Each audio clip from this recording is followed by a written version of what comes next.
Concerns about a turning tide in the Ukraine war tonight as Russia makes advances both on the battlefield at home and across Europe, conducting an alleged widespread sabotage campaign on Ukraine's partners, according to experts, trying to undermine Western support of its country, of Ukraine, rather, in its now years-long war.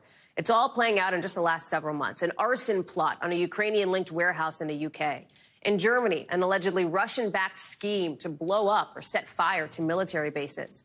In the Czech Republic, the hacking of railway signals and ticketing services. And over the Baltic Sea, thousands of civilian flights have reported something jamming the signal on their GPSs. The underlying goal? Make Ukraine's allies pay for helping the war effort and try to slow down any future help. It's all happening as President Vladimir Putin makes the biggest personnel shakeup of his war on Ukraine yet. He's now removed the defense minister overseeing the war, a guy who'd been in that post for like a decade. NBC's Matt Bradley is following this for us. Let me take those sort of two buckets here, and let me start with those personnel moves. Why are those happening? What is Putin trying to achieve? And what is the, if you will, Kremlinology of it all? What signals does that send? Yeah, well, it's not going to surprise you, Hallie. There's different explanations for both. I mean, the real thing here, the official explanation from the Kremlin, and we heard it from Dmitry Peskov, the spokesman today, saying that basically Putin believes that the Russian economy needs to be on more of a war economy. So now that he's bringing the economy minister, or the it was the deputy prime minister at the time, but he has an economic background, bringing him to cover the war portfolio, he's kind of combining the two. And Peskov said that this is important as Russia's internal security and external military costs rise to nearly 8% of GDP. But also there's another even more direct, more simple way of looking at this. This is a man who stewarded Russia's economy through what could have been, but what wasn't, one of its toughest chapters in its history, when it faced some of the worst, most serious sanctions ever put on any country ever in world history. That's what happened when Russia invaded Ukraine back in 2022. The economy could have collapsed. It didn't. So Putin sees a success story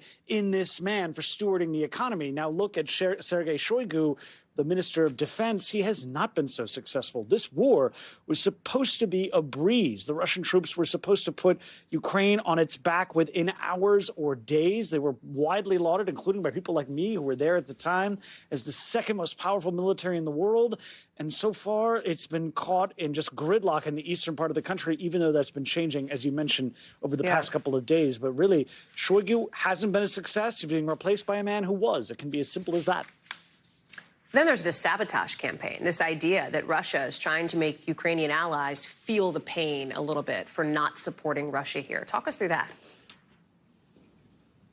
Yeah, Hallie, I mean, I'm sure you're wondering, like I was, why haven't I been hearing about this massive campaign of sabotage that's been crisscrossing Europe for the past couple of years? And that's what we've been seeing reported. This started 2 weeks ago with a report in Chatham House. And basically, we're hearing from different parts of European intelligence agencies describing something that hasn't really happened. That's why you haven't seen spectacular terror attacks or sabotage attacks of the kind that it sounds like we're seeing. Instead, it's mostly arrests, as you described, mostly uncovering of plots, but a lot of the objectives here, it is sort of to spread chaos throughout Europe in the same way that we've been seeing Russian sort of bots kind of do, attack people online and kind of spread misinformation. It's more of an in real life corollary to that. But at the same time, this is a lot about expanding networks, about expanding Russian criminality, expanding control and recruiting agents. There was a lot of people who were arrested in various events that you ran through just a moment ago. Reconnaissance, sabotage, these kinds of low-level harassment that haven't yet blossomed into a full, massive campaign of sabotage like the kind we might be expecting. Hallie? Matt Bradley, live for us there overseas. Matt, it's great to have you and your reported analysis on that. Appreciate it. Thanks for watching. Stay updated about breaking news and top stories on the NBC News app or follow us on social media.